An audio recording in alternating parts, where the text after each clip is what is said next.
Viral detik-detik kecelakaan mobil pemadam kebakaran di Bima, NTB bermula oleng lalu terguling.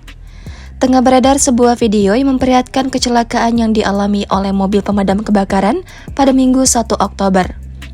Diketahui dalam kecelakaan yang terjadi di Bima, NTB ini terdapat 2 orang petugas pemadam kebakaran yang meninggal dunia dan 1 orang mengalami luka serius. Melansir Instagram @terangmedia dijelaskan bahwa mulanya mobil pemadam tersebut hendak melaju untuk menangani kebakaran di Kelurahan Pane, Bima. Namun, tiba-tiba kendaraan tersebut oleng dan membuat mobil pemadam kebakaran tersebut terguling.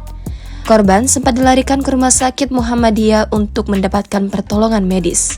Video yang menampilkan detik-detik kecelakaan itu pun kini viral dan telah diunggah ulang oleh banyak akun di media sosial. Banyak warganet kemudian menyampaikan bela sungkawa mereka atas peristiwa tersebut.